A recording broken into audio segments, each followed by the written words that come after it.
क्या किया मैंने यहाँ पे करंट कैरिंग स्ट्रेट वायर बनाया, इस वायर में से क्या फ्लो हो रहा है करंट, उसकी वजह से इसके राइट साइड में क्या बन रही है मैग्नेटिक फील्ड, जो कहाँ जा रही है इनवर्स। उस इनवर्स जाती मैग्नेटिक फील्ड में क्या रखा गया है, एक क्लोज लूप कॉइल। ठीक है, मैं क्या कर रहा हूँ, करंट की वैल्यू को इंक्रीज कर रहा हूँ, तो करंट की वैल्यू को इंक्रीज करने की वजह से इस मैग्नेटिक फील्ड में भी क्या आएगा इंक्रीज, मैग्नेटिक फील्ड स्ट्रॉन्ग होगी, मैग्नेटिक फील्ड स्ट्रॉन्ग होगी तो यहाँ फ्लक्स इंक्रीज होगा, इसमें से पास होने वाला फ्लक्स बढ़ेगा, तो क्या फ्लक्स चेंज हुआ, तो इसमें क्या फ्लो होगा, यहाँ तक क्लियर है सबको। बट ये करंट यही डायरेक्शन में फ्लो होगा ये मुझे कैसे पता, क्या करंट ऐसे नहीं फ्लो हो सकता था,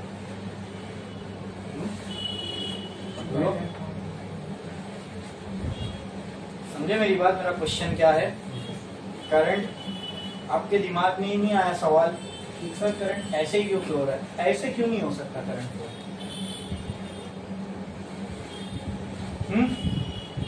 बोलो ऐसे जाता है तो उससे बोलो तो उससे करंट का डायरेक्शन कैसे डिसाइड हुआ, राइट हैंड काउंटिंग डायरेक्शन। अच्छा, तो आपने मैग्नेटिक फील्ड के डायरेक्शन में थंब रखा, फिंगर से ऐसे कर्ल करोगे तो ऐसे, ठीक। अब मैं क्या बोल रहा हूँ, चलो यहाँ करंट इंक्रीज हो रहा था ना, मैं करंट को डिक्रीज करता हूँ तो मैग्नेटिक फील्ड क्या होगी, लेकिन डायरेक्शन तो अब भी वही रहेगा ना मैग्नेटिक फील्ड का, मैग्नेटिक फील्ड है इसी डायरेक्शन में बस डिक्रीज हो रही है। अब करंट, तो आपके हिसाब से फिर मैग्नेटिक फील्ड अभी भी इधर है, करंट अभी भी ऐसी होना चाहिए, लेकिन ऐसा नहीं होगा, ऐसा करंट डिक्रीज हो रहा है ना, वहाँ डायरेक्शन में चेंज आएगा, क्यों आएगा वो मैं बताता हूँ, वो अभी अब तक हमने देखे ही नहीं। तो अब तक हमने क्या देखा, पहले तो ये देखा कि फ्लक्स के चेंज होने की वजह से ईएमएफ बनेगा, ठीक है, पहले उतना ही समझा, कितना बनेगा वो नहीं पता था, फिर वो मिला सेकंड लॉ से, अब ये भी पता चल गया फ्लक्स बने, ईएमएफ इंड्यूस होगा, कितना होगा वो भी फॉर्मूले से निकाल लिए, अब क्या डायरेक्शन में होगा वो निकालने जा रहे हैं, वो हमको देगा एक और लॉ जिसका नाम है लेंज लॉ। ठीक है, एक लाइन छोड़ो, स्टार डालो, लिखो Lenz law, Lenz law, Lenz law, Lenz law, LENZ, Lenz law. अब स्टार डाल के लिखिए लेंज लॉ, इसका मैं स्टेटमेंट बोल रहा हूँ, लिखो लिखो, the direction of the EMF और current induce in a close loop, दोनों के बारे में एक ही में हम देख रहे हैं। The direction of induce EMF और current induce in a close loop is always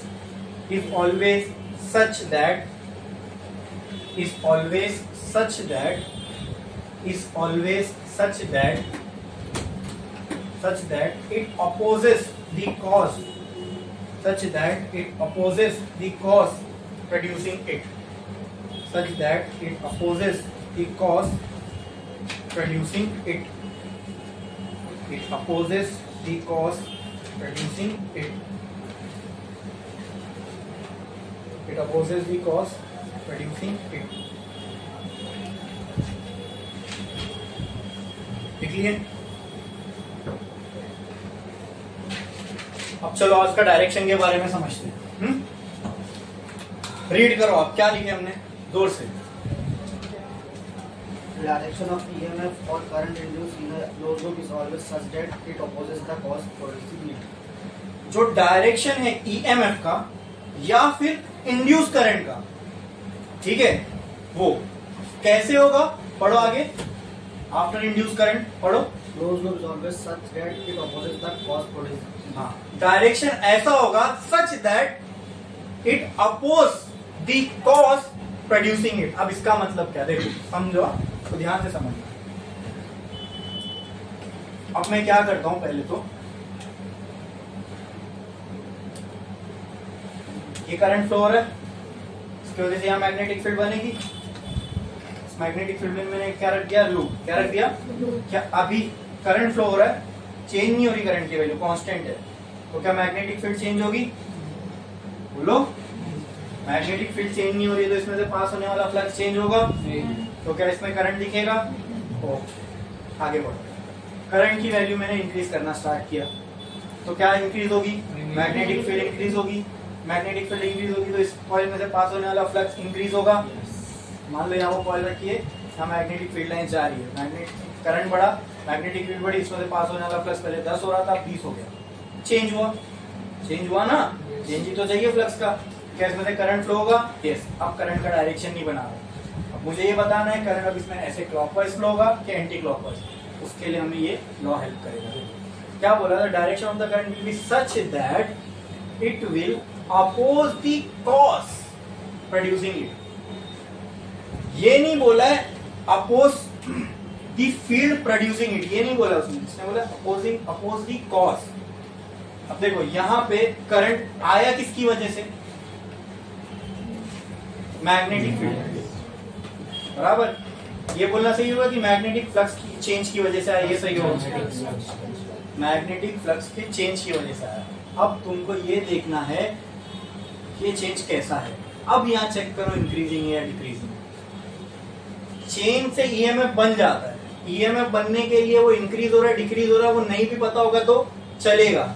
change हो रहा है ना, कम होना भी चेंज है, बढ़ना भी चेंज है। चेंज चाहिए था, चेंज मिला, ईएमएफ मिला, खत्म हुआ। ईएमएफ तक हमको चेंज कैसा हो रहा है वो डिस्कशन करना जरूरी नहीं था, अब डायरेक्शन चाहिए ना। तो अब ये देखना पड़ेगा चेंज जो हो रहा है वो कैसे हो रहा है, इंक्रीजिंग चेंज है या डिक्रीजिंग चेंज है। ठीक है, नाउ टेल मी, यहाँ फ्लक्स चेंज हुआ, तो इंक्रीजिंग चेंज है फ्लक्स में कि डिक्रीजिंग चेंज है? मतलब फ्लक्स इंक्रीज हो रहा है। क्या हो रहा है? तो क्या ये इंक्रीजिंग फ्लक्स ही कॉज था इसके अंदर करंट के बनने का? अपोज दिस कॉज, यही करना है ना। उसमें क्या बोला है? The direction will be such that it will oppose the cause producing it. तो what is the cause that is producing the current? Increasing flux. Increasing flux, you have to oppose this cause. तो आपको क्या करना है? Decrease करो flux को। Increase in flux was the cause, you have to oppose this, तो उसको क्या करोगे? Decrease in flux. इतना क्लियर है? तो अब कैसे करें इसको? ध्यान दो, फ्लक्स का डायरेक्शन क्या है? ये इसको डिक्रीज करना है तो इसके साथ चलोगे कि इसके अपोजिट चलना है, अपोज करना हुआ ना। क्लियर है? तो आपको ऐसा फ्लक्स बनाना है जो इसके अपोजिट डायरेक्शन में हो, मतलब ये डायरेक्शन में बाहर निकले। क्लियर है? क्लियर है? समझ में आया? मैग्नेटिक फ्लक्स कैसा है अभी? इस साइड पे, तुमको इसको क्या करना है? अपोज करना है। अगर इसी साइड पे फ्लक्स तुम भी बना दोगे तो क्या हो जाएगा? ये तो सपोर्ट हो जाएगा। पहले यहाँ 10 था, तुमने और डाला, ये 20 हो गया, तो ये तो और इंक्रीज हो गया। इंक्रीजिंग हो रहा है ना flux, increasing flux is the cause, you have to oppose it, तो you have to decrease the flux. Decrease करने के लिए इसके अपोजिट में फ्लक्स आप लगाओगे, बराबर। तो आप मुझे बताओ मैग्नेटिक फील्ड ये साइड कब बनेगी? जब करंट ऐसा होगा, जब करंट, तो सिंपल है, मैं इसका आपको इतना समझ में आ गया। इसको अपोज करना है, अपोज करना है तो इनवर्ड मैग्नेटिक फील्ड बनानी पड़ेगी कि आउटवर्ड? आउटवर्ड। तो सिंपल ये आइडेंटिफाई हो गया ना मैग्नेटिक फील्ड का डायरेक्शन कौन से साइड है, तो बस उस डायरेक्शन में थंब रख दो। तुमको ये पता चल गया। अब मुझे मैग्नेटिक फील्ड जो चाहिए वो क्या चाहिए? इस डायरेक्शन में। ठीक है, यहां थंब रख दो, फिंगर कर्ल कर दो, जहां फिंगर कर्ल हुई वो करंट का डायरेक्शन। तो यहां फिंगर कैसे कर्ल हो रही है? ऐसे। ये हो गया करंट का डायरेक्शन। समझ में आया? क्लियर है? क्लियर है? इसमें किसी को कोई डाउट है? अब मैंने जो दूसरा सवाल पूछा था, वही वायर है, उसकी वजह से वही मैग्नेटिक फील्ड है, वही कॉइल है। अब जो इसमें से करंट फ्लो रहा है इसको मैंने डिक्रीज किया, लेकिन मैग्नेटिक फील्ड का डायरेक्शन तो अभी भी यही रहेगा, करेक्ट। लेकिन मैग्नेटिक फील्ड क्या होगी? कम, decrease. Because of that magnetic flux क्या होगा? कम। क्या फ्लक्स चेंज हुआ? फ्लक्स का कम होना क्या फ्लक्स का चेंज है? यस। तो क्या इस बार में ईएमएफ बनेगा? क्या ये क्लोज लूप है? तो क्या उस ईएमएफ की वजह से इसमें करंट होगा? यस। लेकिन ईएमएफ प्रोड्यूस होने तक मुझे ये लेना देना नहीं था चेंज कैसा है, कम है बढ़ रहा है। कम हुआ तो भी ईएमएफ मिलेगा, बढ़ा तो भी ईएमएफ। अब मुझे करंट का डायरेक्शन बनाना है, इसमें करंट कैसा होगा, अब उसके लिए मुझे कॉस देखना पड़ेगा। ये भी देखना पड़ेगा चेंज कैसे हो रहा है। यहाँ पे जो चेंज इन फ्लक्स है, इंक्रीजिंग है कि डिक्रीजिंग है? डिक्रीजिंग है। Is this the cause of the current in this coil? Yes. What is the cause? Decreasing flux. What is the cause? Opposite. Oppose करो इसको, अपोज करो। तुमको क्या करना पड़ेगा? डिक्रीजिंग फ्लक्स कॉस है करंट का, तो इसको अपोज करो तो क्या करना पड़ेगा? इंक्रीज करना पड़ेगा फ्लक्स को। क्या करना पड़ेगा? इंक्रीज। कॉस को हाँ याद रखो, मैं कभी भी ये नहीं बोल रहा हूं कि मैग्नेटिक फ्लक्स के चेंज को देखो, फिर वो चेंज कैसा हो रहा है उसको देखो।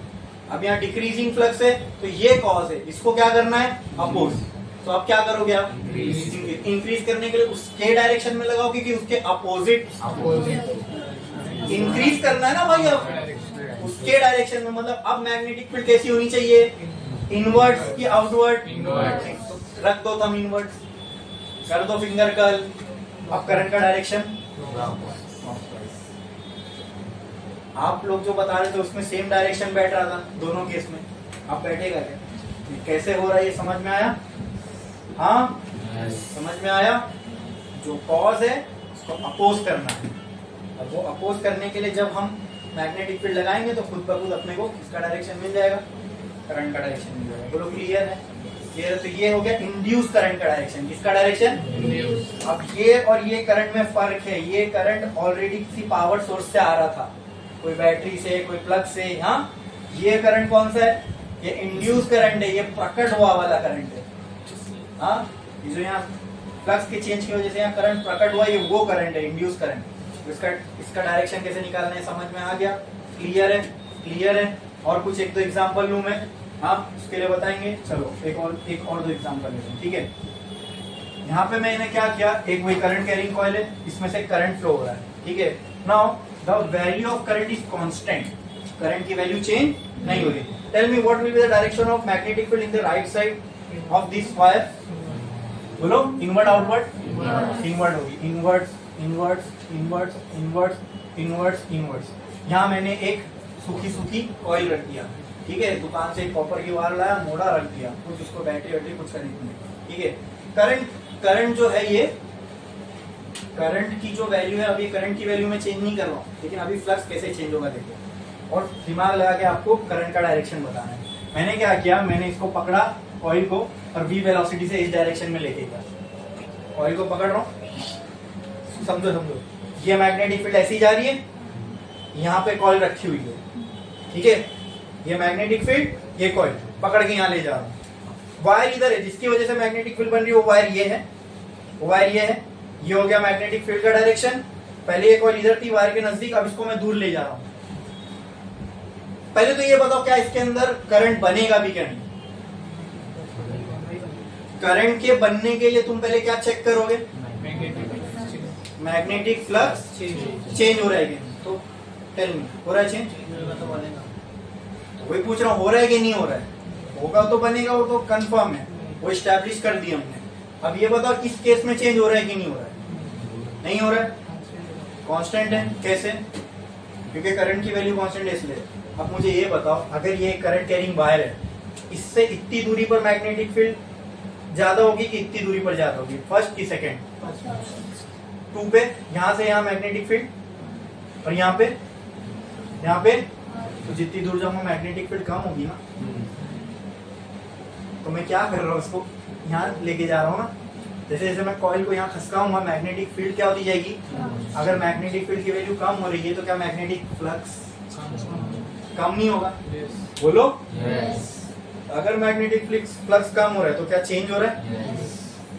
आप तो पहले बोल रहे थे नहीं हो रहा है, इसलिए बोला थोड़ा सोचो, फिजिक्स के टर्म्स में सोचना सीखो, ठीक है। जो सामने रखा गया है उसको थोड़ा सा समझो। हाँ, अपनी जो आदत है ना कि अपन खाली एक बैठ गई दिमाग में कि जो भी पढ़ाया जाता है तो उसको बुक से याद करते हैं, एग्जैक्टली एग्जाम में उतार के आ जाते हैं, ठीक है। फिजिक्स में ये कुछ हद तक नहीं हो पाएगा अपना, क्योंकि कुछ कुछ चीजें जब तक आप अपना दिमाग नहीं डालोगे, उसके अंदर समझने की कोशिश नहीं करोगे, उतरेगी नहीं।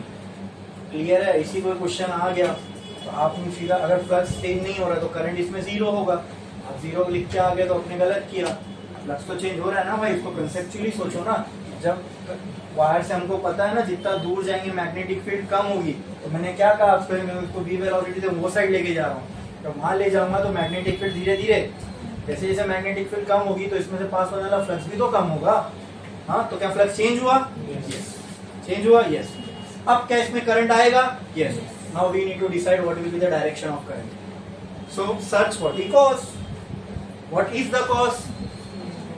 डिक्रीजिंग फ्लक्स और इंक्रीजिंग फ्लक्स? Decreasing flux. तो अब डिक्रीजिंग फ्लक्स है, ये कॉस है, इसको क्या करना है? तो आप क्या करोगे? फ्लक्स को Increase। अगर फ्लक्स को इंक्रीज करना है तो मैग्नेटिक फील्ड इसके डायरेक्शन में होनी चाहिए कि इसके अपोजिट होनी चाहिए? Direction। साथ होनी चाहिए, साथ होनी चाहिए। मालूम पड़ गया तो थंब को रख दो इसके साथ, इनवर्ट्स घुमा दो फिंगर्स, तो क्या हो गया?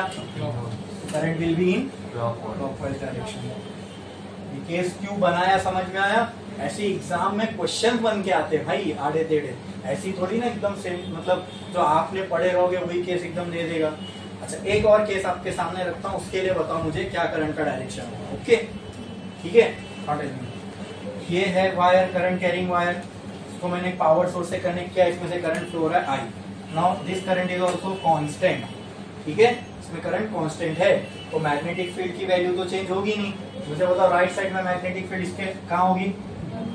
इनवर्ट्स होगी, ठीक है? राइट हैंड थंब रूल से निकाल लिए, इसके बीच में सुक्की सुक्की रख दिया मैंने। अब मैं क्या कर रहा हूँ, इसको v वेलोसिटी से ऊपर की तरफ खींच रहा हूँ। अब बोलो इसके अंदर जो करंट का डायरेक्शन होगा वो कहाँ होगा?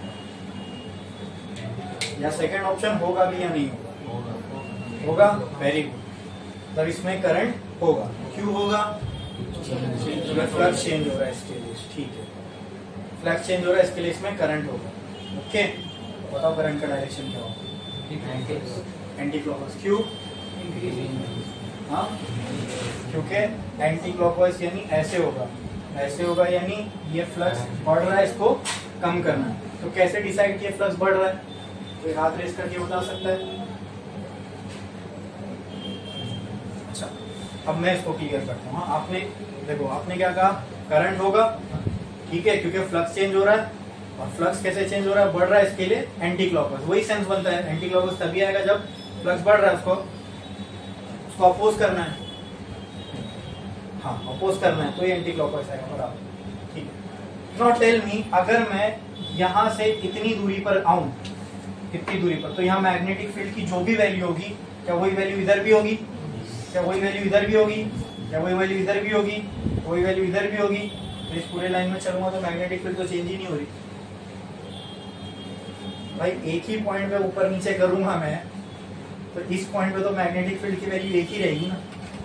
वायर से दूर नजदीक जाने पे मैग्नेटिक फील्ड कम ज्यादा होती है। वायर से मैं एक पर्टिकुलर डिस्टेंस पे स्थिर हूँ, वायर से मान लो 10 मीटर पे मैं आया, तो यहाँ जो मैग्नेटिक फील्ड की वैल्यू थी, यहाँ से यहाँ भी तो 10 ही मीटर है, यहाँ से यहाँ भी 10 ही मीटर है, यहाँ भी 10 मीटर है। ऐसे जाऊंगा तो डिस्टेंस बढ़ेगा ना, तो मैग्नेटिक फील्ड कम होगी। फिर आप सोचने में देखो गड़बड़ कर दिया। ऐसे ऐसे केस मैंने इसलिए लेके आया था कि दिमाग लगे उसमें। अब ये डिस्टेंस तो फिक्स हो गया, अब मूव मैं ऐसे ऐसे कर रहा हूं, डिस्टेंस तो वही है, तो मैग्नेटिक फील्ड थोड़ी ना चेंज होगी, डिस्टेंस ऑफ पार्ट से सेम है। तो मैग्नेटिक फील्ड क्या है? कांस्टेंट। अगर मैग्नेटिक फील्ड कांस्टेंट है तो क्या फ्लक्स चेंज होगा? अगर फ्लक्स नहीं चेंज होगा तो इसमें कोई करंट होगा? तो इस कॉइल में करंट कुछ भी नहीं होगा भाई। इसलिए मैंने क्वेश्चन आपसे इसी पूछा था, करंट का डायरेक्शन बताओ, ताकि आप थोड़ा दिमाग लगाओ और तुम खुद चला के देख लो ना। ये हमने तो ऑलरेडी स्टैब्लिश कर चुके हैं ना, मैग्नेटिक फील्ड और डिस्टेंस में क्या रिलेशन है। डिस्टेंस बढ़ेगा तो मैग्नेटिक फील्ड कम होगी, बराबर।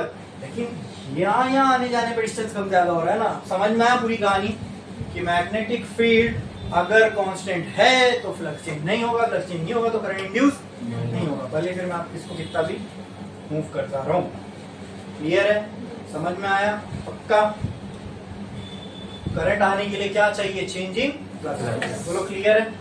ये आई होप कंसेप्ट क्लियर हो गया होगा। और डायरेक्शन हमको कौन देता है करंट का? कौन सा लॉ?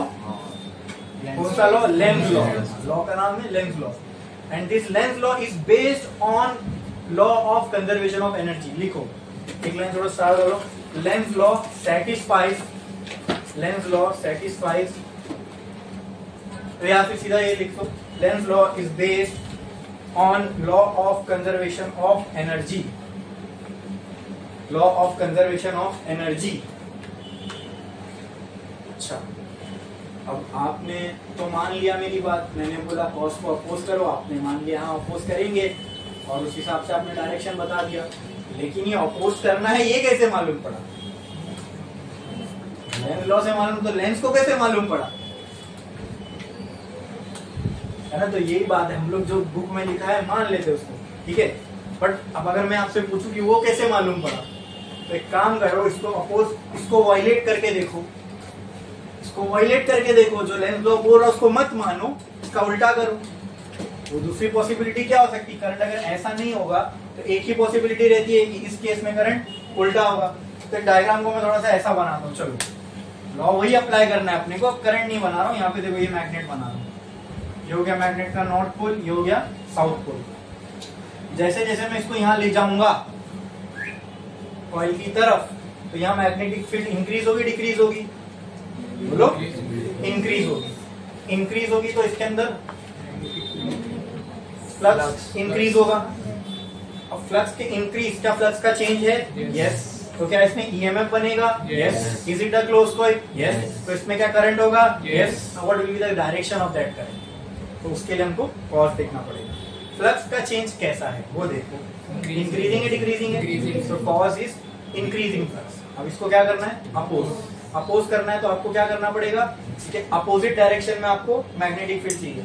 अब ऐसी आ रही है, आपको अपोज करना है तो आप ऐसा लगाओगे, curl your fingers anti clockwise, मतलब आपको ऐसे ऐसे ऐसे ऐसे, यानी इस साइड से देखूंगा तो ऐसे करंट फ्लो होना चाहिए, बराबर? हो गया करंट आई, फ्लो क्लियर है? तो इस साइड से देखने पे क्या लग रहा है मुझे? Anti clockwise. कैसा लग रहा है? कैसा लग रहा है? Anti clockwise. कैसा? ओके। एंटी क्लॉकवाइज जब भी कोई लूप में करंट दिखे, मतलब वहां क्या है? नॉर्थ पोल, बराबर?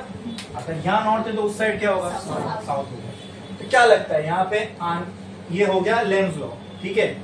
तो क्या एक पॉइंट के बाद में यहाँ पे ये फर्दर जो है, जब तक मैं ये मैग्नेट क्या अपने आप इस कॉइल की तरफ जा सकता है? इसको जब तक फोर्स नहीं लगाओगे नहीं जाएगा। क्यों? क्योंकि देखो यहाँ कौन सा पोल बन रहा है, ये बाय अप्लाइंग लेंज लॉ ये हो रहा है, ठीक है। कि जब हम लेंज लॉ अप्लाई करते हैं तो ऑटोमेटिकली फील्ड का जो नॉर्थ पोल है उसके सामने नॉर्थ पोल आ जा रहा है, मतलब ये दोनों एक दूसरे को क्या करेंगे? रिपेल। क्या करेंगे? रिपेल। तो अगर तुमको इस मैग्नेट को आगे बढ़ाना है तो तुमको पीछे से क्या लगाना पड़ेगा? इसके रिपेल कर रहा है तो ये इस डायरेक्शन में इसको ढक लेगा, तुमको उसके अपोजिट में लगाना पड़ेगा। ये बात समझ में आ रही? ये लेंस लॉ अप्लाई करके करंट का डायरेक्शन आया ना। एक काम करो, इसको वायलेट करो, लेंस लॉ मत फॉलो करो। लेंस लॉ बोल रहा है एंटी क्लॉकवाइज होना चाहिए। इसी केस में तुम क्या करो?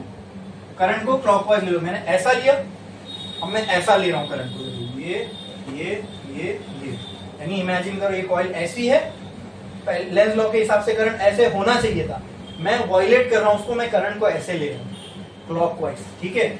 मैग्नेट तो अब भी वैसी है, नॉर्थ, और यहाँ जब करंट मुझे यहाँ क्लॉकवाइज दिख रहा है तो क्लॉकवाइज में कौन सा पोल बनता है? साउथ। और यहाँ क्या अगर यहाँ साउथ पोल बन गया दोस्तों तो क्या इसकी तरफ आना चाहेगा? ऐसा अब इमेजिन करो, यहाँ मैंने एक कॉइल रखा और यहाँ मैंने एक मैग्नेट रखा, मैंने मैग्नेट को थोड़ा सा फोर्स लगाया, थोड़ा सा, कितना सा? थोड़ा सा। ऐसे मैंने थोड़ा सा फोर्स लगाया, वहां पे कौन सा पोल बन जाए? फ्लक्स तो चेंज हो जाएगा ना, कौन सा पोल बन जाएगा? वायलेट करने के बाद साउथ। अगर मैं लेंस लॉ फॉलो नहीं कर रहा हूँ, मैं ये फॉलो कर रहा हूँ, अगर यहाँ साउथ पोल बन गया, यहाँ कौन सा पोल था? नॉर्थ। थोड़ा सा आगे बढ़ाया, यहाँ साउथ पोल बन गया, एक बार बन गया ना, अगर साउथ पोल बन गया तो वो तो नॉर्थ को अट्रैक्ट करेगा, फिर तो ये अपने आप आगे बढ़ता जाएगा, उसको फोर्स की जरूरत ही नहीं है, तो अपने आप आगे बढ़ता जाएगा। जैसे जैसे ये आगे बढ़ता जाएगा वहां फ्लक्स चेंज होता जाएगा, जैसे वहां फ्लक्स चेंज होता जाएगा करंट बनता जाएगा। Means I do not require to apply any force, और करंट बन रहा है। यहां फोर्स लगाने की जरूरत पड़ रही है और बिना फोर्स लगाए करंट बन रहा है, तो ये तो फ्री एनर्जी हो गई, फ्री एनर्जी हो गई ना भाई। ये आपको समझ में आ रही मेरी बात? अच्छा ये केस में देखो क्या हो रहा है, मैंने मैग्नेट पे फोर्स लगाया तो यहाँ पे फ्लक्स चेंज हुआ, लेकिन फ्लक्स चेंज होने की वजह से जब मैं लेंस लॉ फॉलो कर रहा हूँ, फ्लक्स चेंज होने की वजह से यहाँ कौन सा पोल बना, मैंने थोड़ा आगे बढ़ाया, वहां नॉर्थ बना, नॉर्थ नॉर्थ रिपेल किया, रुक गया।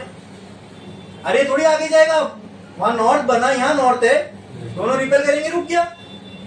अब इसको अब दोबारा उसमें करंट चाहिए तो इसको फिर आगे बढ़ाना पड़ेगा, उसके लिए क्या लगाना पड़ेगा, तो we need some kind of energy here to produce current there.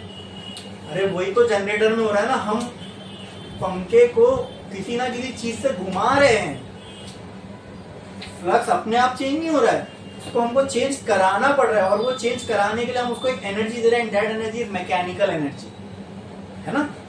पानी से प्लेट को घुमाओ, हवा से प्लेट को घुमाओ, तुम हाथ से प्लेट को घुमाओ, लेकिन घुमाओ, फ्लक्स को चेंज कराना है तो तुमको मैकेनिकल के फॉर्म में कोई ना कोई एनर्जी वहां पे देनी पड़ेगी, तभी वो इलेक्ट्रिकल एनर्जी के फॉर्म में कन्वर्ट करके मिलेगी, बराबर है ना। अगर मैं लेंस लॉ फॉलो नहीं करता हूं तो मुझे तो फ्री एनर्जी, मतलब I didn't give any form of energy, but I am getting electrical energy. So यहाँ तो law of conservation of energy violate हो रहा है ना, energy is getting created. Lenz law में हम एक एनर्जी दे रहे हैं, वही एनर्जी हमको दूसरे फॉर्म में मिल रही है। एनर्जी इज नॉट डिस्ट्रॉयड और created, is just getting converted from one form to another. But जो सेकंड केस है, अगर मैं लेंस लॉ वायलेट करता हूं तो यहाँ तो भाई फ्री एनर्जी का सोर्स मिल जाएगा मुझे, हाँ, और law of conservation of energy भी वैलिड नहीं रहेगा। आई बात समझ में? क्लियर है? समझे? तो क्यों हम ये डिसाइड किए कि ये डायरेक्शन ऐसा ही होगा, उसका भी रीजन समझ में आया? समझ में आया? This is not possible. अगर होता तो आज तक इंसान कर चुका होता। फ्री एनर्जी किसको पसंद नहीं है? हाँ, हम बिल ही नहीं भरते फिर लाइट का, जब एनर्जी फ्री प्रोड्यूस होती तो। समझे आप मेरी बात? समझा कि नहीं समझा? तो हमने जानबूझ के वॉयलेट करके देखे ना लेंस लॉ को, तो ये ऐसा केस बन रहा है विच इज नॉट पॉसिबल। तो क्या पॉसिबल हो सकता है ये? समझे? तो जो डायरेक्शन लेंस ने बताया वही फॉलो करना पड़ेगा हमको। ये नहीं मैं बोल रहा हूँ, वो बोला इसके लिए, हमने चेक करके भी देखा कि नहीं फॉलो करेंगे तो कुछ ऐसी चीज हो रही है विच इज इम्पॉसिबल, ये हो ही नहीं सकता। समझे? क्लियर है? अब समझा ना क्यों ऐसा बोलते हैं कि डायरेक्शन निकालना तो कॉस को अपोज करो, वो सारी चीजें कहानी क्यों कर रहे हैं? समझा? क्लियर है? यहाँ पे अपना लेंस लॉ भी हो गया कंप्लीट। समझ में आया लेंस लॉ? तो कहीं पे भी अगर आप देखोगे ना कोई चीज इंड्यूस हो रही है, मतलब वहां थी नहीं, प्रकट हुई, कोई चीज इंड्यूस हो रही है और उसका अगर डायरेक्शन निकालना है ना, वहां लेंस लॉ हमारे काम में आता है। और लेंस लॉ क्या बोलता है? Anything which is induced will oppose its cause. जो इसको बना रहा है ये उसको क्या करेगा? अपोज करेगा। तो उससे हमको जो इंड्यूस होने वाली चीज है उसका डायरेक्शन मिलता है। क्या मिलता है? डायरेक्शन। किसका? जो चीज इंड्यूस हो रही है। जैसे यहाँ क्या इंड्यूस हो रहा है? करंट। हमको करंट का डायरेक्शन मिला किससे? हमने उसके कॉस को देखा और उसको अपोज किया। समझ में आया? उसको बड़े ध्यान से करना। जब कॉस को अपोज करने जाओगे तो बड़े ध्यान से करना। पहले चेक कर लेना फ्लक्स का चेंज कैसा है, इंक्रीजिंग या डिक्रीजिंग है, फिर उस हिसाब से ही थंब वगैरह अप्लाई करना। ठीक है? क्लियर है? समझ में आया? चलो पक्का? लेंस लॉ है। अब हम लोग एक प्रॉपर डेरिवेशन करने जा रहे हैं। अच्छा देखो, ये जो मैंने आपको बताया था, क्या मैं कॉइल को मोशन दूं? क्या यहाँ पे तो मैंने कॉइल को कोई मोशन नहीं दिया, करंट को चेंज किया, लेकिन क्या कॉइल को मोशन देने से भी कॉइल में करंट इंड्यूस होता है? हाँ, लेकिन करंट से पहले क्या इंड्यूस होगा? ईएमएफ। तो क्या ये मोशन देने की वजह से ईएमएफ इंड्यूस हुआ? That is why we are calling this EMF as motional EMF. कौन सा ईएमएफ? जब मैं कॉइल को मोशन दूं और उसके वजह से उसमें ईएमएफ इंड्यूस हो, that EMF will be called as motional EMF. कौन सा ईएमएफ? ईएमएफ। अब मैं ईएमएफ की बात कर रहा हूँ, तो ईएमएफ तो तभी दिखेगा जब कॉइल ओपन होगा। क्लोज कॉइल में तो क्योंकि वो ईएमएफ बनेगा और फॉरन करंट के फॉर्म में तुमको दिखने लगेगा। अगर हमको ईएमएफ के फॉर्म में चाहिए तो कॉइल को क्लोज नहीं रखना है, कॉइल को ओपन करना पड़ेगा। अगर कॉइल को ओपन करूंगा तो फिर ये कॉइल थोड़ी हुआ है, तो रॉड हो गया, ये तो रॉड हो गया। समझ में आया? क्लियर है? ठीक है। अब समझ मोशनल ईएमएफ क्या होता है? समझे? मोशन देने की वजह से जो ईएमएफ जनरेट हुआ that is called as motional EMF. Clear है? इतना समझे? Yes. नहीं समझे? बढ़े आगे, देख लें, थोड़ा स्टार डालो, लिखो motional EMF. Motional EMF, motional EMF.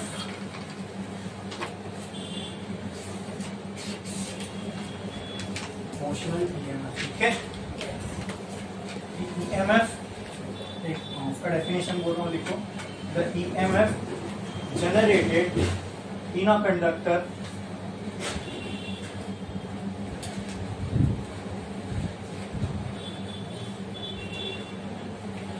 due to its motion in magnetic field, due to its motion in magnetic field is called as motional EMF, is called as motional EMF, called as motional EMF। अच्छा, एक चीज छोटी सी रह गई, वो Lenz law के साथ Faraday का सेकंड लॉ जुड़ के कैसा होगा वो दिखाना है मुझे। देखो, फैराडे का सेकंड लॉ क्या बोलता है, ईएमएफ जो होगा, ईएमएफ जो होगा that will is directly proportional, उसको हमने देखा, that will be equal to change rate of change of flux, बराबर। लेकिन लेंज लॉ क्या बोलता है, यहां तक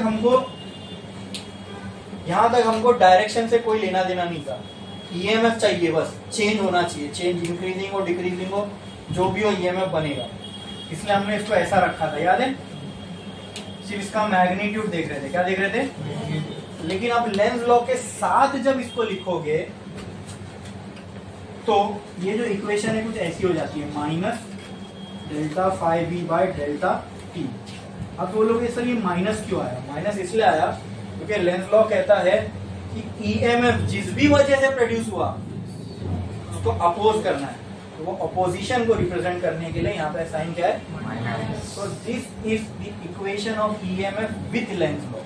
Now this minus indicates this EMF will oppose its cause। समझ में आया? क्लियर है? क्लियर है? तो आपने हेडिंग लगा दी क्या मोशनल ईएमएफ की। एक काम करो, लेंस लॉ के नीचे यहाँ जगह थोड़ी बहुत जगह होगी साइड में, तो ये इक्वेशन लिखिए, ये ईएमएफ की इक्वेशन होगी with Lenz law. Now this is the complete equation of EMF with direction. ये डायरेक्शन भी दिखा रही है, माइनस साइन बोल रहा है, अपोज ईएमएफ जो ये माइनस साइन इसलिए क्योंकि ये इंडिकेट करता है कि आइडिया ऑफ अपोजिशन। क्लियर है? जिस भी वजह से ये ईएमएफ बन रहा है उसको अपोज करो। क्लियर है? तो आपको समझने के लिए उसको जो भी लिखना है आप लिख सकते हो। ओके, क्लियर है? हमने हेडिंग क्या लगाई, मोशनल ईएमएफ। क्या लगाई, मोशनल ईएमएफ। अब वही कहानी इमेजिन करो, एक करंट कैरिंग स्टेट वायर है, उसकी वजह से उसके राइट साइड पे क्या बन रही है, इनवर्स मैग्नेटिक फील्ड। तो मैंने क्या किया, एक इनवर्ट मैग्नेटिक फील्ड बना दिया, ठीक है। तो मैं आपके सामने यहाँ पे इनवर्ट मैग्नेटिक फील्ड बना हुआ, तो क्लियर है क्या इतना? हाँ, अब इनवर्ट मैग्नेटिक फील्ड में मैंने यहाँ पे एक रख दिया वायर। क्या रख दिया, वायर, ठीक है। अब इस वायर को मैं क्या कर रहा हूँ, इस डायरेक्शन में v वेलोसिटी से खींच रहा हूँ, इस डायरेक्शन में v वेलोसिटी से खींच रहा हूँ। बोलो क्लियर है? हाँ, जब मैं इसको खींचूंगा, हमने देखा था ना कॉइल जब रखी हुई थी, जब हमने उसको खींचा तो उसमें से पास होने वाला जो फ्लक्स था वो चेंज हुआ, उसकी वजह से उस कॉइल में करंट आया। लेकिन यहाँ पे कुछ आइडिया नहीं लग रहा है कि चेंज कैसे होगा, क्योंकि यहाँ कॉइल नहीं है ना, यहाँ पे क्या खाली रॉड है। क्या है, रॉड। तो वो थोड़ा सा समझने में आसानी हो इसलिए हम यहाँ पे एक इमेजिनरी रेल बना रहे। क्या बना रहे, इमेजिनरी रे। क्या बना रहे, रे। समझो मेरी बात, ये रॉड है या कंडक्टर है या वायर है, जो बोलना है, ठीक है। ये वायर है, इसको मैं जब v वेलोसिटी से इस डायरेक्शन में खींचूंगा तो यहाँ मूव होगा, ऐसी स्ट्रेट ना, बड़ी देर बाद इसकी यहाँ होगी, यहाँ होगा, है ना। मैं अज्यूम करता हूँ इसको कि ये रेल की पटरी पे लेट से चल रहा है, ये है वो रेल की पटरी, दिख रही है ये? हाँ, ये इमेजिनरी रेल मैंने बनाई है, तो बढ़ेगा ना ऐसी आगे, बस मुझे समझने में आसानी हो फ्लक्स कैसे चेंज हो रहा है, उसके लिए मैंने क्या बनाया, एक इमेजिनरी रेल बनाया। क्लियर है, समझ में आया? अच्छा, अगर ये लूप हो जाए कंप्लीट तो हमको फ्लक्स समझने में और आसानी हो जाएगी, क्योंकि हमको लूप में से पास होने वाला फ्लक्स फटाक से समझ में आता है, तो वो लूप भी हो जाए कंप्लीट, इसलिए इस रेल को मैंने यहाँ पे क्या कर दिया, क्लोज। क्या कर दिया, समझ में आ रहा है? हाँ, अब आपको क्लियर होगा, देखो ये है वो रॉड, ये है वो रॉड या वायर कंडक्टर, ठीक है। इसको मैं इस डायरेक्शन में खींच रहा हूं, तो आपको ये लगेगा हाँ सर जब आप इसको इस डायरेक्शन में खींचोगे ना ये एरिया बढ़ेगा। हाँ, मान लो इस रॉड की जो लेंथ है वो मैंने L माना, क्या माना, और ये रॉड इस रेल से, रेल की स्टार्टिंग पॉइंट से जितना दूर था, let it be x, let it be, तो यहाँ पे आपको ये एरिया दिख रहा होगा L इंटू एक्स। हाँ, और इस एरिया में से अंदर की तरफ क्या जा रही है, मैग्नेटिक फील्ड लाइंस। अब अगर मैं इस रॉड को ऐसे खींचूंगा तो क्या ये एरिया बढ़ेगा, फ्लक्स इस पे डिपेंड करता है, मैग्नेटिक फील्ड, एरिया, थीटा, तीनों में से कुछ भी चेंज होगा तो फ्लक्स चेंज होगा। यहाँ क्या चेंज हो रहा है, अब समझे? ये बनाने से थोड़ा इमेजिनेशन समझना अच्छा हो गया हमारा। इमेजिनरी रेल बनाने से वो जो कंसेप्ट था कि एरिया, फ्लक्स क्यों चेंज होगा, वो समझ में आ रहा है। यहाँ से खाली रॉड होती, इसको मैं चलाता तो आपको समझने में दिक्कत होती कि फ्लक्स चेंज कैसे हो रहा है सर, ना यहाँ मैग्नेटिक फील्ड बदली, ना यहाँ एरिया बदला, ना यहाँ थीटा कोई बदल रहा है। बदल रहा है क्या थीटा? थीटा को बदलता हुआ तब समझ में आएगा जब एरिया दिखेगा, तो एरिया तो है ही नहीं इधर सर। समझ में आया? फ्लक्स के चेंज को ठीक से समझने के लिए हमने क्या बनाया यहाँ पे, इमेजिनरी रेल। क्लियर है कि नहीं क्लियर है? समझा? अगर मैं इस रॉड को इस डायरेक्शन में खींचूंगा तो क्या ये एरिया इंक्रीज होगा? अगर ये एरिया इंक्रीज होगा तो क्या इसमें से पास होने वाला फ्लक्स बढ़ेगा? हाँ, अरे बोलो, बढ़ेगा कि नहीं? थोड़े टाइम बाद ये रॉड इधर आएगा तो एरिया इतना बड़ा हो जाएगा, फिर रॉड इधर आएगा तो ये एरिया इतना बड़ा हो जाएगा। क्लियर है? क्लियर है? तो एरिया चेंज हो रहा है तो इसमें से पास हो जाना, फ्लक्स चेंज होगा। फ्लक्स चेंज होगा तो इसमें क्या इंड्यूस हो जाएगा, ईएमएफ। इसमें ईएमएफ। क्या अब ये क्लोज कॉइल बना रहा है? हाँ, नहीं बना रहा है भाई, ये इमेजिनरी है। ये रॉड ही सिर्फ असल चीज है, ये पूरा इमेजिन किया हमने सिर्फ फ्लक्स के चेंज को समझने के लिए। क्लोज कॉइल थोड़ी बना रहा है, अगर क्लोज कॉइल नहीं बना रहा है तो सिर्फ क्या रुक जाएगा कहानी, ईएमएफ। कहाँ पे देखेंगे वो।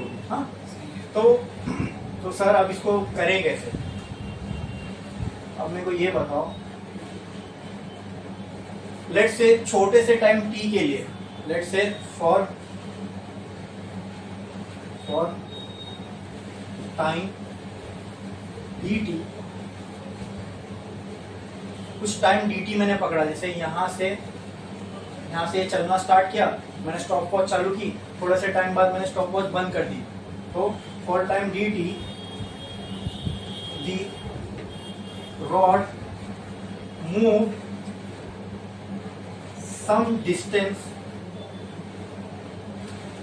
dx, मतलब dt टाइम में क्या ये थोड़ा आगे बढ़ा होगा, let that distance be dx। तो मान लो ये थोड़े टाइम बाद कहाँ पहुंच गया, dt टाइम में इधर। बोलो क्लियर है? क्लियर है? क्या इसमें किसी को कोई डाउट है? अच्छा, ये लेंथ तो अब भी L है, ये dx है, तो एरिया में चेंज कितना आया? Can I say the change in area due to dx will be equal to dA। ये तो इसका इनिशियल एरिया था A, L इंटू एक्स बराबर, मैं क्या बोल रहा हूं, एरिया में चेंज कितना आया? तो देखो, अगर मैं इसका इनिशियल एरिया A1 मान लू, ये इसका फाइनल एरिया A2 मान लू, लेट्स से ये है एरिया A1, ये है एरिया A2, मुझे ये एरिया चाहिए, तो कैसे मिलेगा? Delta A will be A2 minus A1। ये बोल दू, या फिर मैं ये नहीं बोल सकता, ये जो डेल्टा A है वो बराबर होगा dx इंटू L के। हाँ, बोलो, the change in area due to dx will be equal to dA।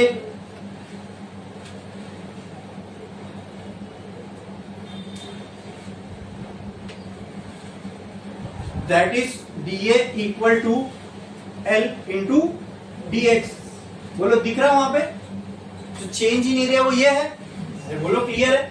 जब चेंज इन एरिया बहुत छोटा है तो जो इसके वजह से चेंज इन फ्लक्स होगा वो भी if change in area is very small, which is dA, है ना? Therefore flux will become d phi, या तो चेंज इन फ्लक्स को मैं बोल सकता हूँ वो d phi हो जाएगा। तो चेंज इन फ्लक्स है बड़ा चेंज, वो क्या हो जाएगा, वो भी छोटा हो जाएगा। तो कहना है इसे d phi will be, d phi का फॉर्मूला क्या है, will be equal to b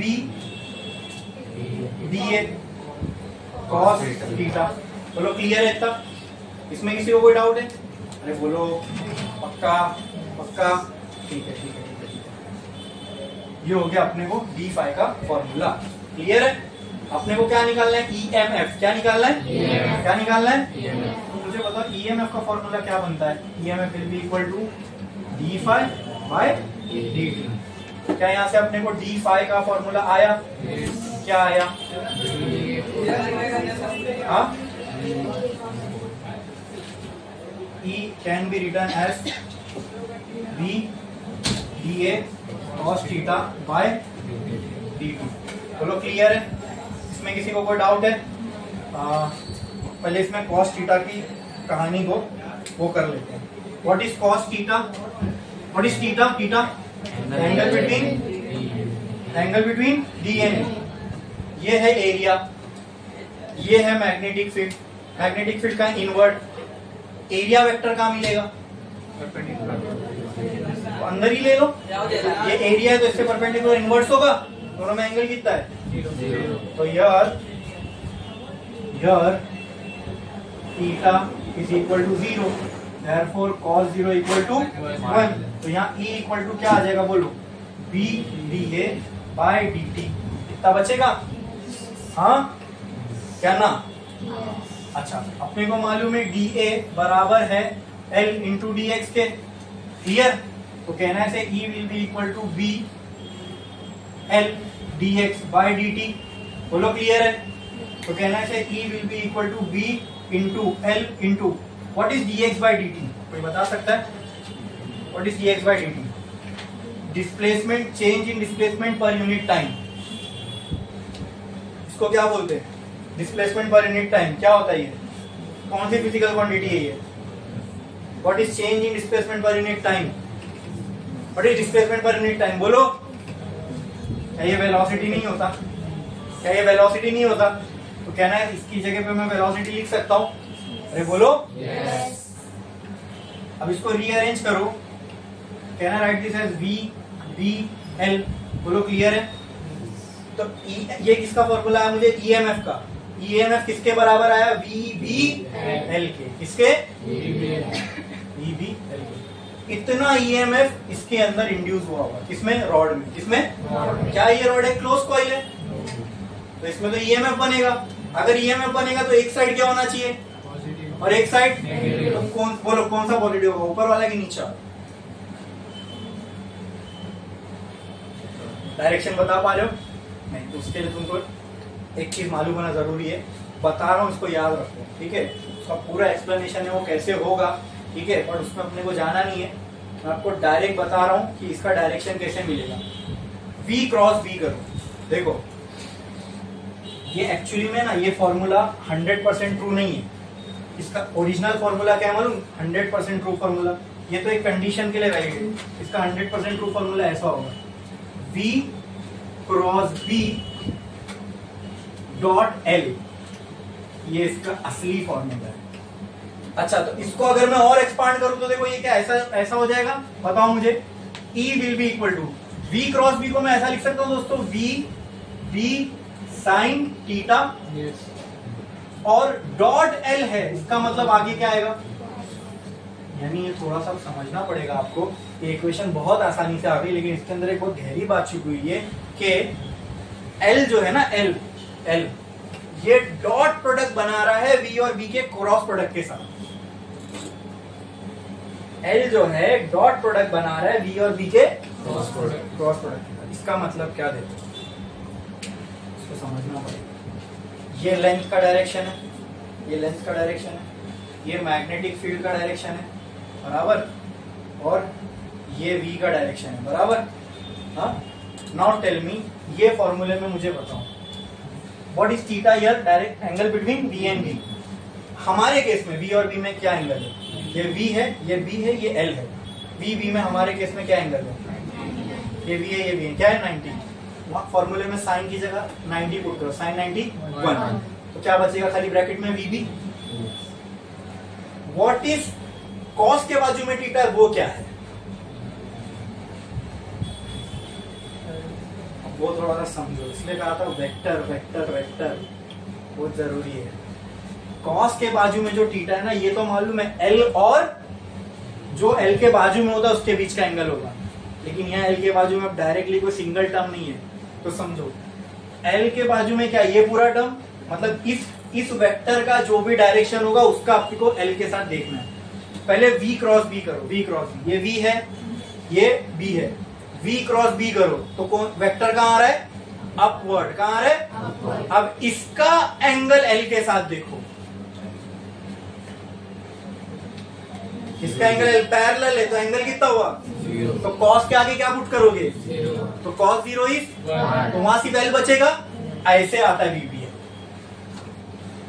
कितने स्पेसिफिक केस के लिए हमने फॉर्मूला निकाले, तो क्या ये 100% राइट हो सकता है, ये तो बोर्ड वोर्ड में चल जाएगा, एंट्रेंस में जाओगे ना तो ये हमेशा ये फॉर्मूला सही नहीं है, बोर्ड में तुमको ऐसे ही सवाल आएंगे जो यही केस बाय डिफॉल्ट दिया रहेगा, तो इसलिए तुमको उसने आगे ये इक्वेशन का जिक्र भी नहीं किया, लेकिन एक्चुअल में कहानी ये चल रही है, मैंने पूरा एक्सप्लेन करके बताया ना ये कैसे आया इस रिलेशन से भी। हाँ समझे, थोड़ा भी अगर ये VBL का डायरेक्ट, अगर रॉड ऐसा होता ना, ये रॉड ऐसा है ना, अगर रॉड ऐसा होता ना बस कहानी खत्म, ये फॉर्मूला फेल।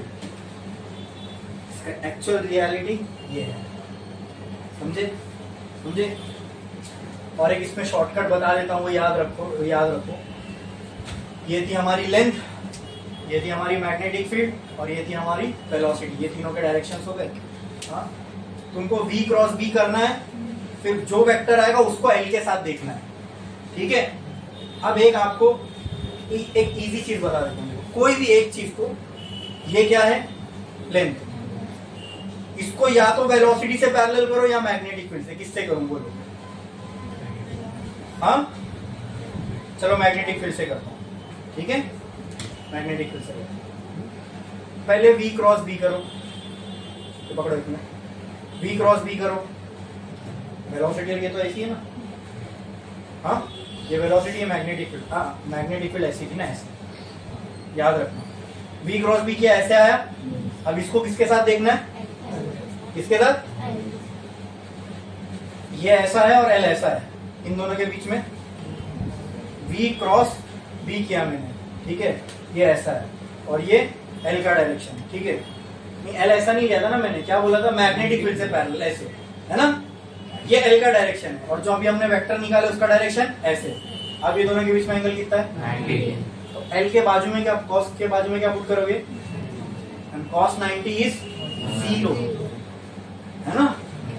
तो अगर वो 0 हो गया तो पूरा टर्म क्या हो जाएगा 0। ये कब हुआ, जब मैंने l और b को पैरेलल किया, बराबर, ठीक है। अब सब वैसी रखो, ये वेलोसिटी, ये मैग्नेटिक फील्ड, ये लेंथ, l b को पैरेलल किया था ना, l और v को पैरेलल करना, क्या कर रहा हूं मैं, l और v पैरेलल, ठीक है।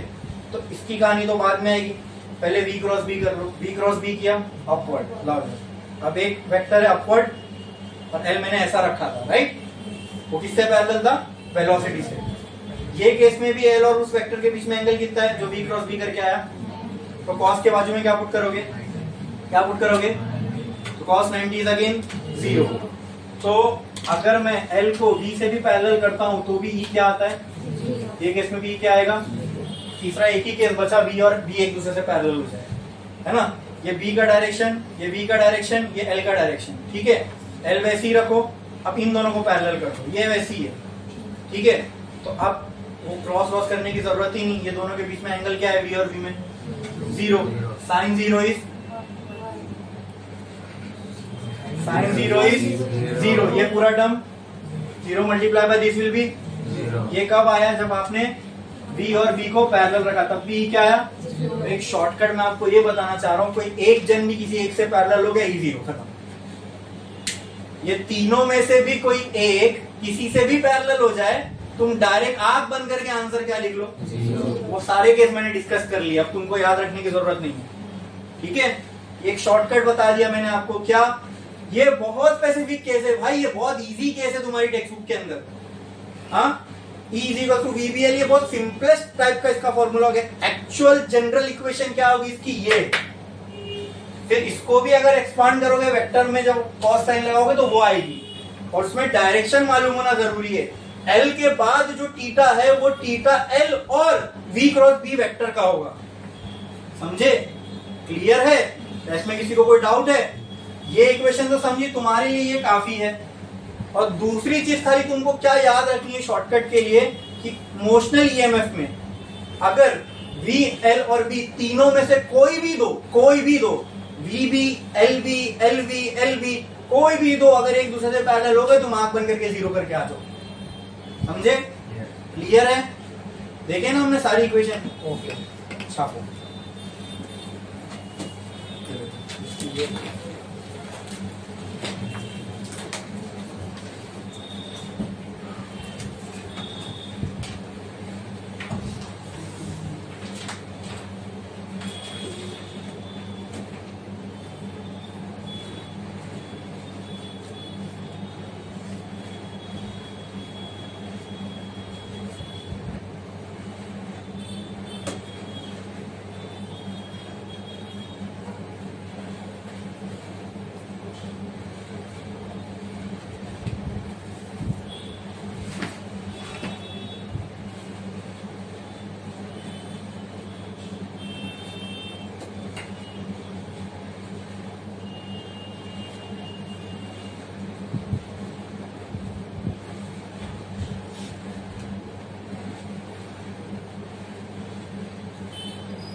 ये पार्ट हो गया, लिख के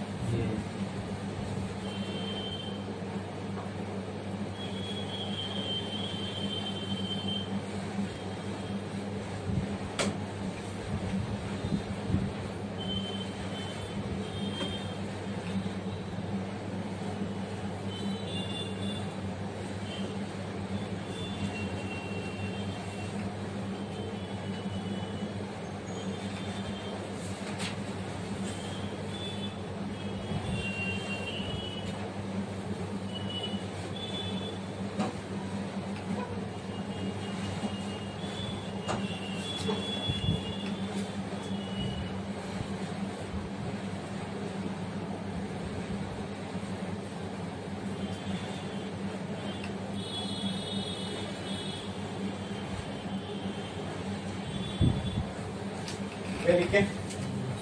चलो का बाकी है।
हो गया। एक चीज बतानी रह गई आपको कि कहाँ ईएमएफ है तो कहाँ पॉजिटिव होगा कहाँ नेगेटिव होगा ना। तो V क्रॉस B करो, जहां थंब पॉइंट करे वो पॉजिटिव, जहां थंब पॉइंट करेगा वो। जैसे एग्जांपल यहाँ पे V का डायरेक्शन यहाँ है, मैग्नेटिक फील्ड अंदर है, तो V क्रॉस B करोगे तो ऐसा आएगा। थंब कहाँ पॉइंट कर रहा है तो रॉड के कौन से साइड पे पॉजिटिव बनेगा, डाउनवर्ड नेगेटिव। तो अगर इसको मुझे बैटरी के फॉर्म में बनाना है तो क्या मैं ऐसा बोल सकता हूँ, ऊपर पॉजिटिव नीचे। तो याद रखना डायरेक्शन कैसे निकालना, करंट का डायरेक्शन निकालना सीखे थे हम लेंस लॉ से। ये भी लेंस लॉ ही है लेकिन आपको उसका तरीका बता रहा हूँ यहाँ पे कैसे निकलेगा, ठीक है, समझे। अगर रॉड है क्लोज कॉइल नहीं है तो ईएमएफ बन के रह जाएगा। ईएमएफ बनेगा तो एक जगह पॉजिटिव होना चाहिए, एक जगह नेगेटिव। तो बस पॉजिटिव का भी डायरेक्शन मालूम पड़ गया तो नेगेटिव उसके अपोजिट रहेगा। तो कैसे निकालोगे पॉजिटिव का डायरेक्शन, V क्रॉस B करो। V क्रॉस B करोगे तो जहां थंब पॉइंट करा वहां पॉजिटिव होगा, क्लियर है। उसके अपोजिट नेगेटिव, ऊपर पॉजिटिव नीचे नेगेटिव। तो मैं बैटरी ऐसी बना सकता हूँ, it will act like a battery, समझे, समझा। अब ये था मोशनल ईएमएफ, मोशन की वजह से बनने वाला ईएमएफ, ठीक है, लेकिन ये लीनियर था, ऐसा था। अब एक और हम लोग मोशनल ईएमएफ देखेंगे जो मोशन की वजह से हो रहा है लेकिन रोटेशनल हो रहा है, ऐसा। तो अच्छा, मैं आपको अभी एक सवाल पूछता हूँ। मान लो मेरे पास एक ऐसी मैग्नेटिक फील्ड है, इसमें मेरे पास एक रॉड ऐसा रखा हुआ है, इसको अगर मैं v वेलोसिटी से ऊपर खींचूं, क्या ये सेम केस है, क्या ये सेम केस है, तो बोलो। यहाँ पर भी तो V और L तीनों परपेंडिकुलर ही है ना भाई। V ऐसे, बताओ, V का डायरेक्शन ये, L का डायरेक्शन ये, P का डायरेक्शन ये अंदर। हाँ, अगर मैं इन दोनों को यहाँ खसका दूं तो अभी भी तो तीनों एक दूसरे से परपेंडिकुलर ही है। ये फॉर्मूला कब वैलिड है, ये फॉर्मूला कब वैलिड है, जब V perpendicular to B perpendicular to L हो, तब ना। लिख दो ऐसा एरो डाल के बाजू में। तो क्या ये केस भी ऐसी ही है, तो क्या यहाँ पे रॉड में ईएमएफ इंड्यूस होगा, कितना होगा, VBL।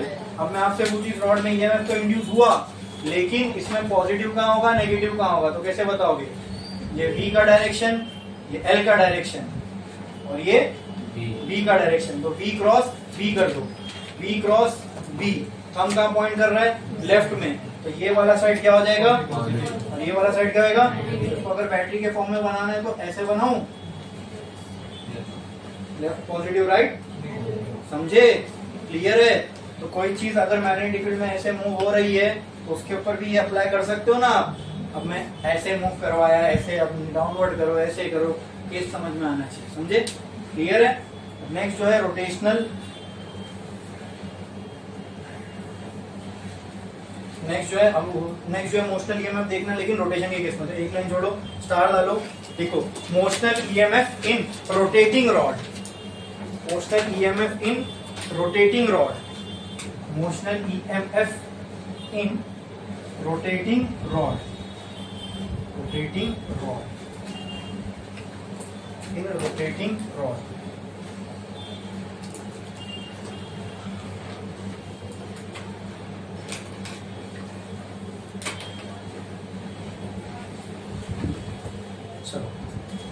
सेम मेरे पास एक इनवर्ट जाती हुई मैग्नेटिक फील्ड है,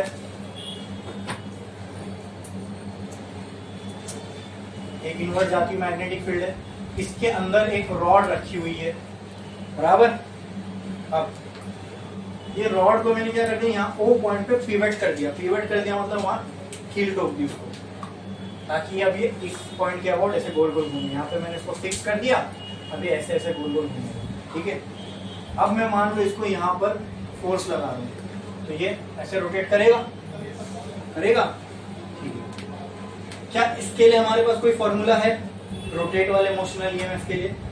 नहीं, लीनियर होता तो उसके लिए था, ठीक है, क्लियर है इतना। अब रोटेशन वाले के लिए हमारे पास फॉर्मूला नहीं है, लेकिन अभी हमको फाइंड तो करना है इसके लिए भी ईएमएफ, तो कैसे करें। तो एक काम करो, तुमको स्ट्रेट वाले के लिए ईएमएफ का फॉर्मूला मालूम है। अगर कोई टुकड़ा वायर का स्ट्रेट चल रहा हो मैग्नेटिक फील्ड में, तो लीनियरली चल रहा हो तो उसके लिए फॉर्मूला मालूम है। तो मैं एक काम करता हूं ना दोस्तों, मैं इस पूरी रॉड में से मैं यहां से एक्स लेंथ पे आया और इसमें से बहुत छोटा सा टुकड़ा काट लिया मैंने dx का, कितना dx। और अगर मैं उस dx को देखूं, बहुत छोटा मामूली टुकड़ा है, अगर ये ऐसा गोल घूम रहा है तो अगर मैं इसको नजदीक आके देखूं तो मुझे ऐसा लगेगा ये ऊपर जा रहा है। समझ में आ रही है मेरी बात? ये घूम तो ऐसे ही रहा है, लेकिन अगर मैं बहुत छोटे से टुकड़े dx को देखूं तो उसको मुझे नहीं ऐसा लगेगा कि मैग्नेटिक फील्ड में ऊपर जा रहा है। मतलब फॉर dx कहना ऐसे, अगर ये मैग्नेटिक फील्ड है तो अगर मैं इसको एकदम जूम कर दिया, dx की बात हो रही है, देखो dx को अगर मैं देखूं गौर से, ये है dx, तो dx ऐसा नहीं लग रहा ये ऊपर की तरफ जा रहा है। हाँ, मुझे ये पिवट है, ये ऐसे गोल घूम रहा है, इसके लिए मेरे पास कोई फॉर्मूला नहीं है। लेकिन क्या मेरे पास ऐसे कोई सिनेरियो के लिए फॉर्मूला है जिसमें एक छोटी सी स्ट्रिप या वायर हो, वो लीनियरली मूव कर रही हो मैग्नेटिक फील्ड में? उसके लिए फॉर्मूला है मेरे पास ईएमएफ का, कौन सा? वीबीएल। रोटेशन के लिए मेरे पास है नहीं, तो मैं बोला जिसके लिए है उसको, उसके लिए फाइंड करके देखते हैं। तो अगर मैं इसका एक छोटा सा टुकड़ा काट लूं एक्स लेंथ पे आके, तो क्या वो टुकड़ा मुझे स्ट्रेट मूव होता दिखेगा थोड़े से टाइम dt के लिए? अगर मैं जैसे dx का टुकड़ा काटा और छोटे से टाइम dt के लिए उसको देख रहा हूं, तो छोटे से टाइम dt में तो मुझे वो गोल नहीं, ऐसे सीधा जाता हुआ दिखेगा। समझ में आ रही है मेरी बात? क्लियर है? हाँ, फॉर टाइम, और ऐसा लिखता हूं, for very small time dt, the dx length of rod will be moving linearly in magnetic field। क्या ये सही है? बोलो, linearly in, ये रोटेट छोटे थोड़े से टाइम डी, एक तो बहुत छोटा टुकड़ा, उसको भी मैं बहुत छोटे टाइम के लिए देख रहा हूं, तो ये भले घूम रहा होगा लेकिन थोड़े से टाइम के लिए मुझे ऐसा नहीं लगेगा ऊपर जा रहा है। हाँ, जैसे कि मैंने आपको बना के बताया था इससे पहले मोशन ऊपर जाने वाला मैग्नेटिक फील्ड में, वैसे ही लग रहा है कि नहीं? और उस केस के लिए फॉर्मूला क्या बन रहा था ईएमएफ का? मतलब अगर ये dx लेंथ में ईएमएफ इंड्यूस होगा तो कितना होगा? बोलो, वीबीएल के बराबर होगा। अरे बोलो ना। ओके, ठीक है। Therefore, EMF induced in dx length will be E is equal to VBL के बराबर होगा। बोलो, क्लियर है? हाँ, अच्छा।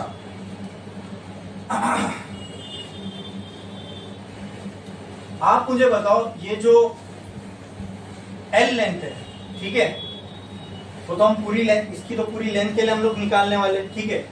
ये V जो V, ये किसकी वेलोसिटी है? इसकी वेलोसिटी है dx की, बराबर। अच्छा, ये dx टुकड़े की वेलोसिटी है। अगर ये टुकड़ा मैंने यहां काटा तो उसकी वेलोसिटी मुझे ये आ रही है। मुझे आप बताओ, अगर ये टुकड़ा मैं इधर काटता तो क्या उसकी वेलोसिटी सेम होती? हाँ, क्या समझ में आ रहा है आपको? सेम होती कि नहीं होती? मैं आपके सामने एक फॉर्मूला रखता हूं, जब कोई चीज रोटेट होती है ना, तो उसमें v और ओमेगा यानी लीनियर वेलोसिटी और एंगुलर वेलोसिटी के बीच में एक रिलेशन होता है r ओमेगा। बोलो, इतना क्लियर है? बोलो, इतना क्लियर है? मतलब जैसे जैसे ये r चेंज होगा, r का मतलब क्या होता है? r का मतलब होता है पिवट पॉइंट से लेके जिस भी पॉइंट पे आप मास रखे हो उसका डिस्टेंस। ठीक है, ठीक है। अब मुझे बताओ, अगर कोई टुकड़ा मैं इधर लेता तो उसकी वेलोसिटी तो 0 होती। जैसे जैसे मैं r बढ़ाते जाऊंगा वैसे वैसे ये v की वैल्यू बढ़ती जाएगी। जैसे जैसे मैं r बढ़ाते जाऊंगा वैसे वैसे ये v की वैल्यू बढ़ती जाएगी। बोलो, इतना क्लियर है? बोलो, इतना क्लियर है? क्या इसमें किसी को कोई डाउट है? पक्का? पक्का? हाँ। और ये जो लेंथ है, ये पूरी लेंथ VBL, जिसको खींच रहा हूं उसकी लेंथ इधर आएगी, बराबर। तो इसकी लेंथ कितनी है? बोलो, हियर L किसके बराबर हो जाएगा इस केस में? बोलो, dx के बराबर। Very good. तो कहना write this formula as E is equals to VB dx। हाँ की ना? हाँ की ना? ठीक है। फिर आती है वेलोसिटी की। इसकी वेलोसिटी कितनी होगी? ये तो छोटा सा टुकड़ा मैंने काटा हूं, बात सही है, लेकिन एक्चुअल में तो ये रोटेशनल मोशन ही परफॉर्म कर रहा है। और जब कोई चीज रोटेशनल मोशन परफॉर्म करती है तो उसके पास एंगुलर वेलोसिटी होती है, बराबर बराबर। तो छोटे से टाइम के लिए इसके पास लीनियर वेलोसिटी है, लेकिन साथ ही साथ घूम भी रही है, बराबर। तो लीनियर और एंगुलर दोनों पिक्चर में आएगी। तो हमारे पास लीनियर और एंगुलर वेलोसिटी के बीच में क्या रिलेशन है, v equal to r omega. ये मैंने आपको लास्ट लेक्चर में भी बताया था, क्लियर है। तो अपने को ये समझ में आ रहा है v जो है r के साथ चेंज होगा, चेंज होगा। पूरे रॉड के लिए ओमेगा जो वेलोसिटी है वो तो कांस्टेंट रहेगी, लेकिन v जो है किसके साथ चेंज हो रहा है, r के साथ। किसके साथ? अच्छा, मतलब अगर मैं एलिमेंट इधर काटा तो उसकी v कम होगा, अगर मैं यहाँ काटता तो उसका v, अगर यहाँ काटता तो सिंपल है। मैंने dx को कितने डिस्टेंस पे काटा हूं, r डिस्टेंस पे, है ना, बराबर। r डिस्टेंस पे काटा हूं कि x पे। Here r is equal to, है ना, ये भाई डिस्टेंस क्या है, dx मैंने कहाँ काटा हूं, x डिस्टेंस पे काटा हूं ना। तो ये v इक्वल टू क्या हो जाएगा, बोलो, x ओमेगा हो जाएगा। समझा कि नहीं समझा वो बताओ, ये आपको समझा कि नहीं समझा। मुझे ये पता है कि अगर मैंने dx यहाँ काटा तो उसकी वेलोसिटी अलग होगी, अगर मैं dx यहाँ काटता तो उसकी वेलोसिटी अलग होती। क्यों? क्योंकि वेलोसिटी का मेरे पास फॉर्मूला है, r के चेंज होने पे वेलोसिटी। तो r क्या होता है, distance from pivot point two जहां तक मैं मास ले रहा हूं वहां तक का। मैंने मास यहाँ काटा, dx यहाँ काटा, तो x ये हुआ, डिस्टेंस ये हुआ। अगर मैं यहाँ काटता तो r के साथ v बढ़ता ना। यहाँ पे मैंने r क्या लिया हूं, x लिया हूं, तो मैंने r की जगह क्या रख दिया, x। तो v की जगह पे क्या मैं ये लिख सकता हूं, x ओमेगा v dx। बोलो क्लियर है। अच्छा, अगर लेंथ, क्या मैं पूरे रॉड के लिए ईएमएफ निकाल रहा हूं, क्या ये पूरे रॉड का ईएमएफ देगा मुझे dx और x? Here L if dx, therefore E क्या हो जाएगा, d हो जाएगा ना। पूरे रॉड के लिए ईएमएफ आएगा कि छोटे से टुकड़े के लिए ईएमएफ आएगा, छोटे से टुकड़े के लिए। तो E की जगह क्या आ गया, dE इज इक्वल टू, क्या मैं इसको ऐसा लिख सकता हूं, b ओमेगा x dx। हाँ कि ना, हाँ कि ना, dE आ गया। इससे मुझे टोटल निकालना है ईएमएफ, तो क्या करना पड़ेगा, इंटीग्रेटिंग, कहना है right, integration dE is equal to integration b omega x dx। Clear है। अच्छा, dx को मैं कहां से कहां लूंगा, dx को मैं कहां से कहां तक लूंगा तो मेरी पूरी रॉड कवर हो जाएगी। बोलो, ये रॉड की टोटल लेंथ L है, यहां से 0, यहां पे L होगी, बराबर। ये dx मैंने यहां काटा, तो dx मतलब अगर मैं dx 0 से लेके L तक, यानी dx अगर मैं 0 पे, इसका मतलब क्या है, x dx का मतलब क्या है, यहां से x डिस्टेंस पर आके मैंने dx काटा, बराबर। हाँ, इन सारों, ये सारे dx को ऐड करते जाओ, ये सारे dx x पे काटा, अगर मैं यहाँ काटता तो dx यहाँ काटता तो वो सारे dx को ऐड कर दूंगा, ठीक है। तो मुझे पूरे रॉड के लिए ईएमएफ आ जाएगा कि नहीं आएगा, आएगा कि नहीं आएगा। तो उसके लिए मुझे x की लिमिट कहां से कहां तक रखनी पड़ेगी, यानी x में 0 रखूं, ये x में L रखूं, उसमें ये पूरा रॉड कवर हो जाएगा। बोलो, तो x को मैं 0 रखूं या L रखूं, इसमें पूरा रॉड कवर हो जाएगा। तो जो कांस्टेंट है बाहर निकालो, ये E हो जाएगा, b और ओमेगा दोनों कांस्टेंट है। यहाँ क्या बचेगा, x dx, 0 से लेके L। x का इंटीग्रेशन क्या होता है, बोलो, x स्क्वायर बाय 0 से लेके, भाई ये मालूम होना चाहिए, याद होना चाहिए फॉर्मूला, इंटीग्रेशन x dx क्या होता है, x स्क्वायर बाय 2। अब यहाँ क्या करोगे, लिमिट अप्लाई करोगे, b omega upper limit L square bye 2 minus lower limit 0 square by 2। तो ये तो हो गया 0, क्या बचा, E is equal to b omega L square by, ये हो गया EMF for the rotating rod. पूरे रॉड के लिए आ गया ना। अब एक रॉड है, मैग्नेटिक फील्ड में गोल गोल गोल गोल घूम रही है, तो उसमें क्या ईएमएफ बनेगा, यस। कितना बनेगा, इतना बनेगा। समझा कि नहीं समझा? अगर नहीं समझा तो बोलो, मैं यहां पर से आपको रिटर्न बताऊंगा अगर कुछ स्टेप है इसके बीच में जो नहीं समझे हैं तो बिंदास पूछो, मैं आपको क्लियर कर दूंगा। बिल्कुल डरना नहीं, घबराना नहीं, शर्माना नहीं, बोलो बोलो बोलो। है कोई डाउट आपका? समझ में आया अच्छे से? हाँ, तो आज के लिए बस इतना ही, क्योंकि अब नेक्स्ट जो टॉपिक अगर स्टार्ट करूंगा एसी जनरेटर तो टाइम परमिट नहीं करता कि मैं उसको स्टार्ट करूं, खत्म नहीं हो पाएगा। तो इसके बाद जो है वो हम लोग नेक्स्ट लेक्चर में देखेंगे। ओके, आज के लिए बस इतना ही। छापो।